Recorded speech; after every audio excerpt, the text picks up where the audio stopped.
Hello friends, welcome to the Unit 1 Taste of India. આ યુનિટમાં તો આપણે ઘણી બધી રેસિપીઝ શીખી ગયા, ખરું ને? તો બોલો જરા, અત્યાર સુધીમાં આપણે કઈ કઈ રેસિપીઝની વાત કરી? યસ, એક્ટિવિટી 2માં આપણે કઢી અને ચાની વાત કરી. એક્ટિવિટી 4માં આપણે અવિયલ રેસિપીની વાત કરી. એક્ટિવિટી 6માં તો આપણે સ્પાઇસી રિડલ્સ પણ સોલ્વ કરી. અને આજ એક્ટિવિટી 6Cમાં દાળ બાટી અને દાળ ઢોકળીની રેસિપી વિશે ચર્ચા કરી.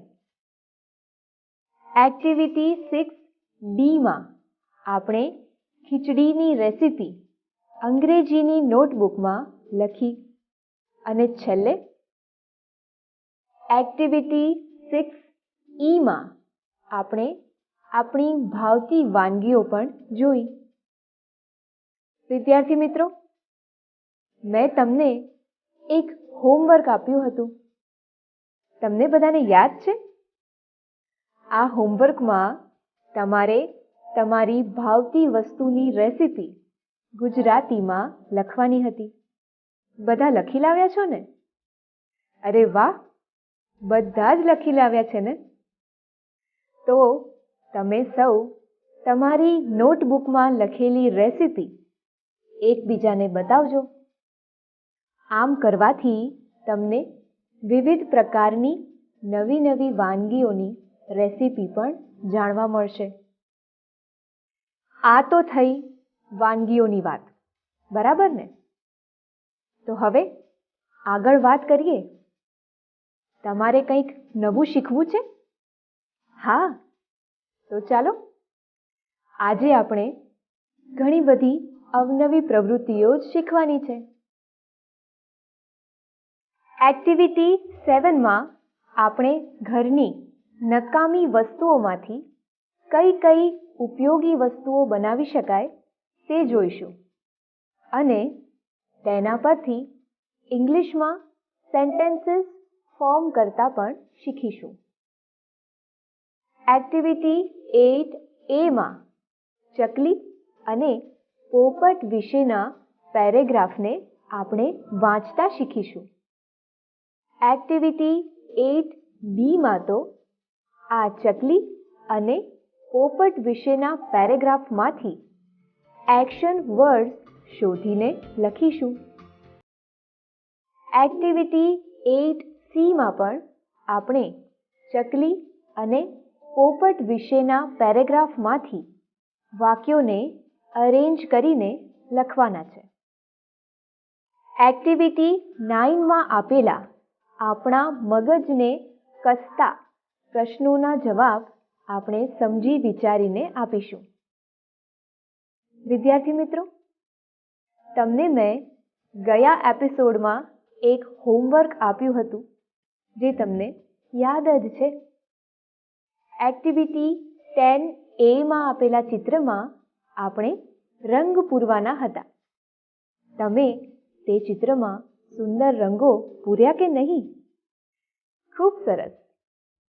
આજે આપણે એક્ટિવિટી 10Bમાં આ ચિત્ર પરથી ખાલી જગ્યાઓ પૂરવાની છે. અને એક્ટિવિટી 11માં તો આપણે ફન ટાઈમમાં આપેલા બે રમૂજી ટૂચકાઓને ધ્યાનપૂર્વક સાંભળવાના છે. જોજો તો ખરા, આજે તમને બધાને ખૂબ જ મજા પડવાની છે. ચાલો હવે તમે તમારા પાઠ્યપુસ્તકની એક્ટિવિટી 7ને ધ્યાનપૂર્વક જુઓ. તેમાં આપણે ઘરની નકામી વસ્તુઓમાંથી કઈ કઈ ઉપયોગી વસ્તુઓ બનાવી શકાય તે જોઈશું. તો ચાલો થઈ જાઓ ready. Activity 7. Like vegetable scraps, scraps of other things are also useful. Name the things that are thrown away at home or in school. મિત્રો, તમારા ઘરમાં ઘણી બધી નકામી વસ્તુઓ કે જેને આપણે સ્ક્રેપ્સ એટલે કે ભંગાર કહીએ છીએ તે જોવા તો મળતો જ હશે. For example, 1. Old textbooks and notebooks. 2. Torn chappals or shoes. 3. Old clothes. તો ચાલો આપણે આવી કેટલીક બિન ઉપયોગી વસ્તુઓના નામ પાઠ્યપુસ્તકમાં લખવાના છે. 4. Old buckets. 5. Old shampoo bottles. 6. Old newspapers. 7. Old cold drink can. Sit in groups. What can you make from these things?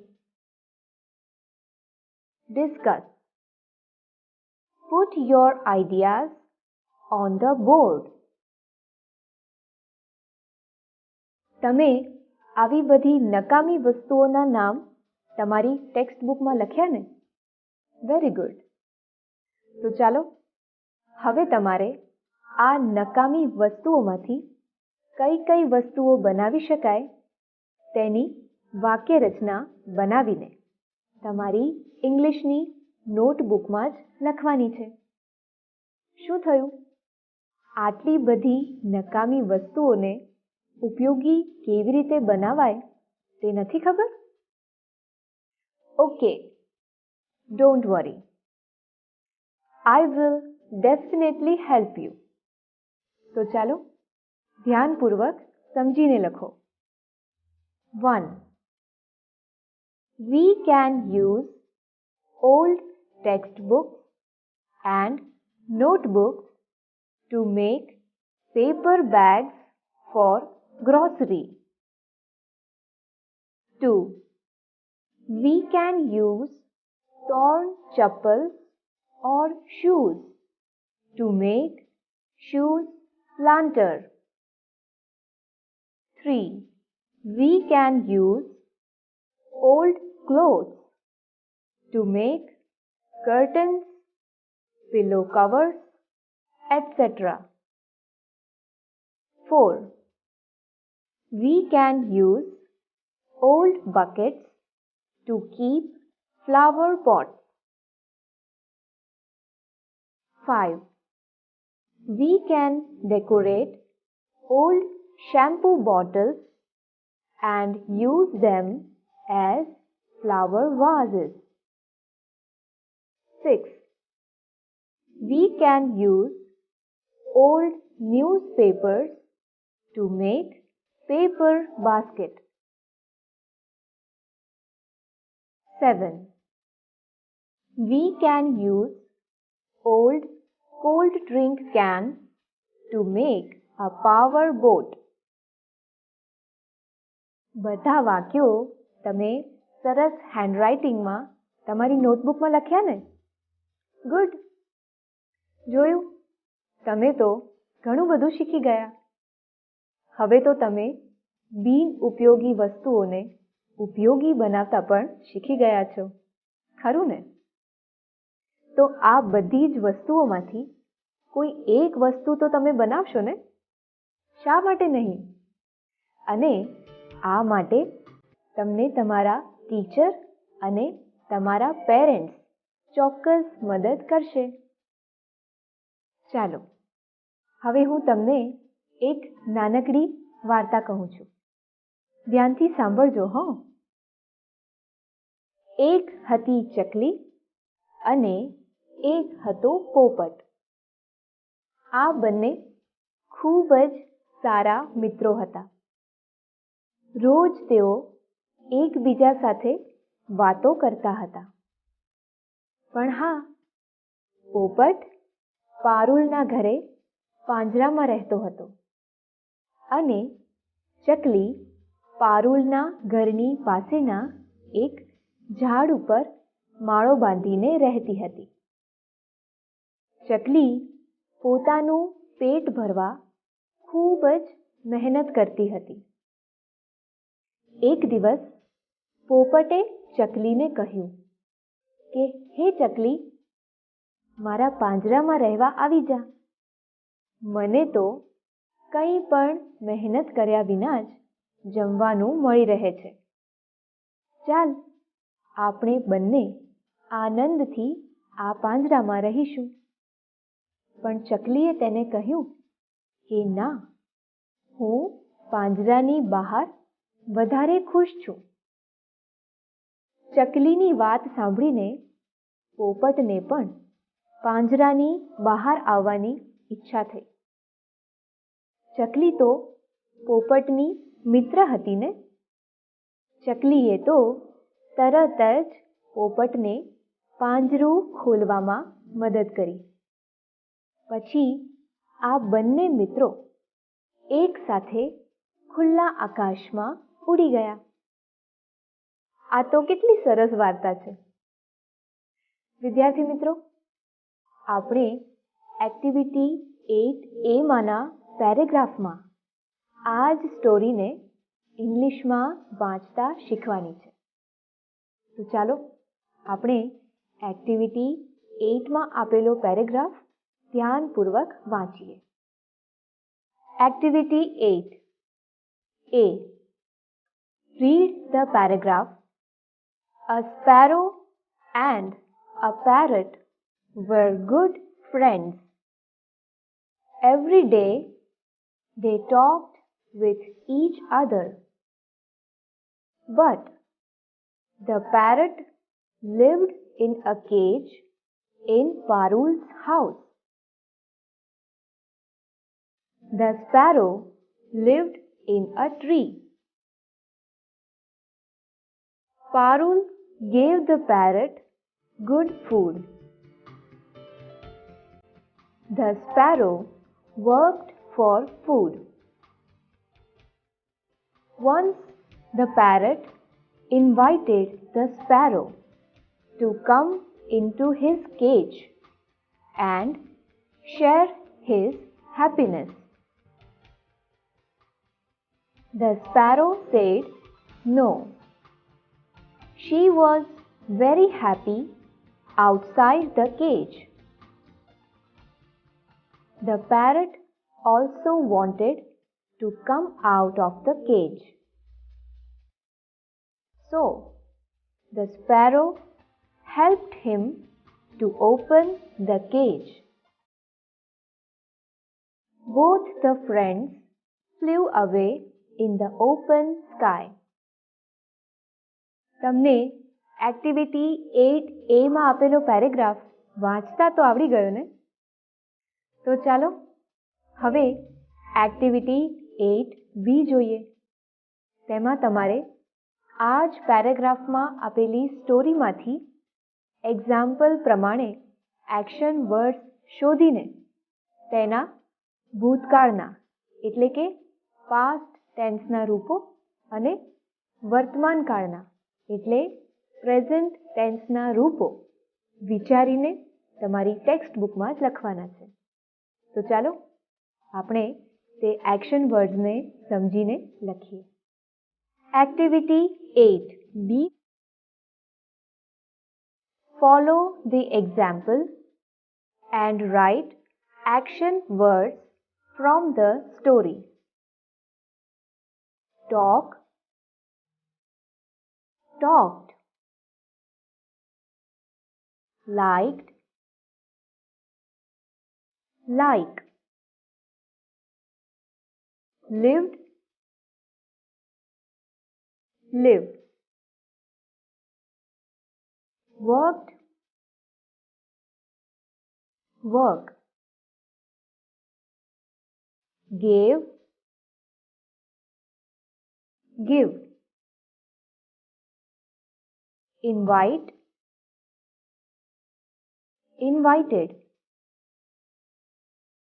Said, say, want, wanted. તમે આ સ્ટોરીમાંથી એક્શન વર્ડ્સ શોધીને તમારી ટેક્સ્ટ બુકમાં જ લખ્યા ને? ગુડ.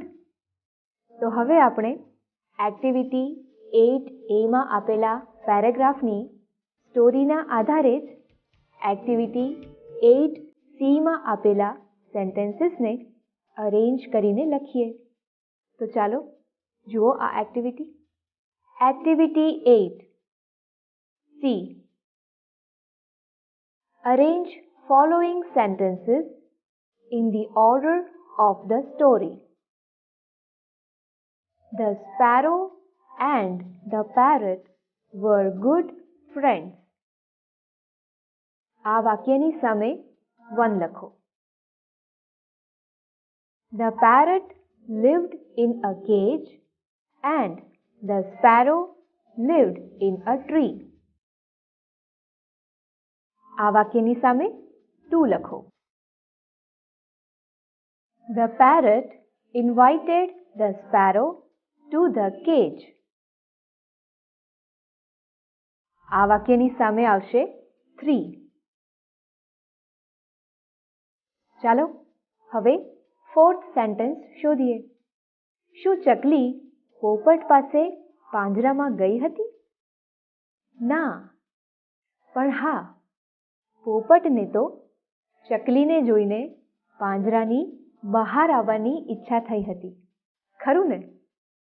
તો ચાલો આના પરથી કહો કે હવે કયું વાક્ય આવશે?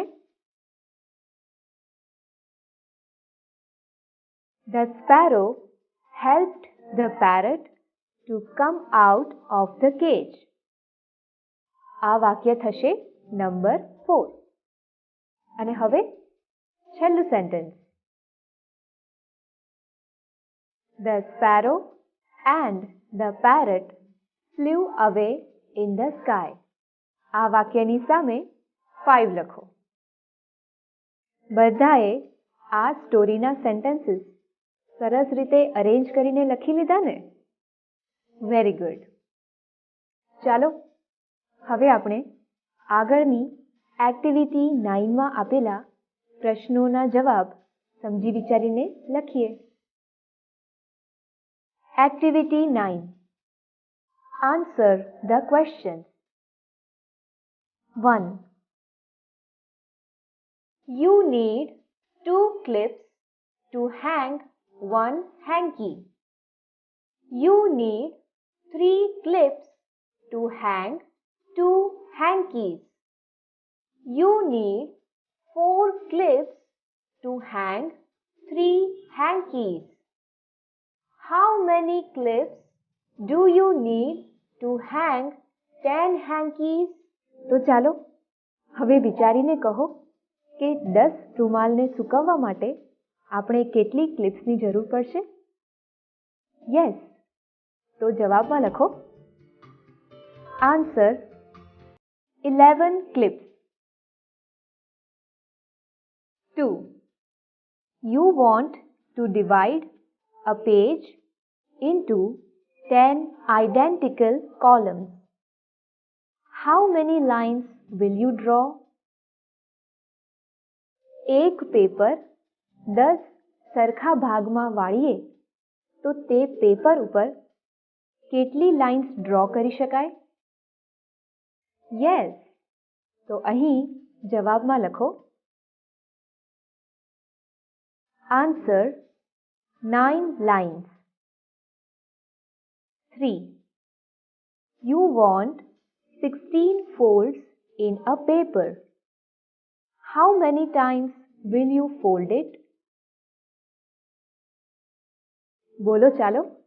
તો તમે પેપરને કેટલી વાર વાળશો? જવાબમાં લખો. Answer 4 times. 4. You can make 1 new perfume stick out of 4 burnt perfume sticks. Out of 64 burnt sticks, How many new sticks can you make? જો 4 સ્ટિક્સમાંથી નવી 1 સ્ટિક બનાવી શકાય તો 64માંથી કેટલી સ્ટિક્સ બનાવી શકાય?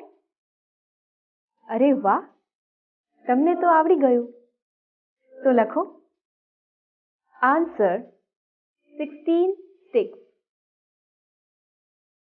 મિત્રો, તમે તો એક્ટિવિટી 9ના આન્સર્સ ફટાફટ લખી દીધા.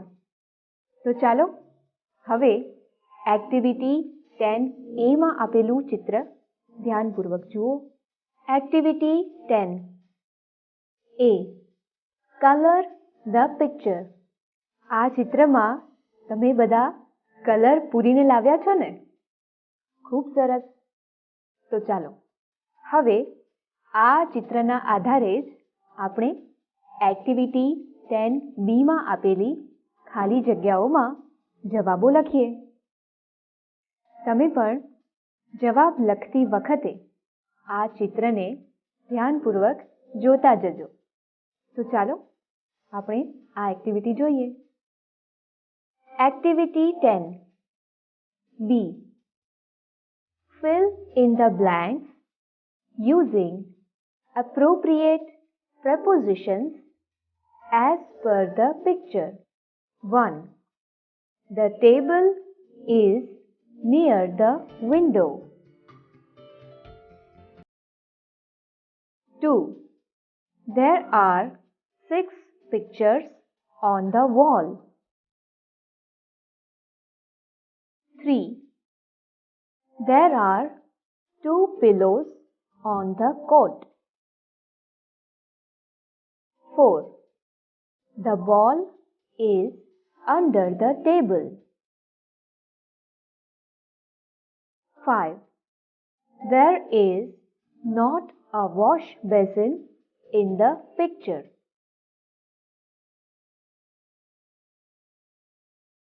બાળ દોસ્તો, હવે આપણે એક્ટિવિટી 11માં આપેલા ફન ટાઈમના ડાયલોગ્સને ધ્યાનપૂર્વક સાંભળીએ.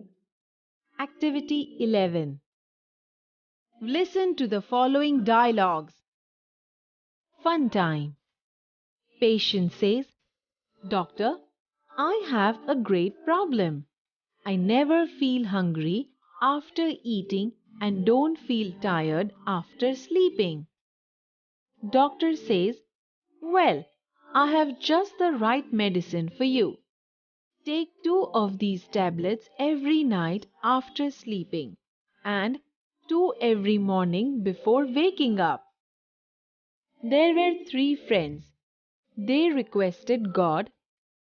First person says, God, please give me a room full of diamonds. Second person says, God, please give me a room full of gold. Third person says, God, please give me the keys of their rooms. તમારે આ fun ટાઈમના ડાયલોગ્સની પ્રવૃત્તિ જોવી છે ને? તો ચાલો આ ખૂબ જ મજાની પ્રવૃત્તિને આપણે મજા સાથે જોઈએ. Activity 11. Fun time. Doctor, I have a great problem. I never feel hungry after eating and don't feel tired after sleeping.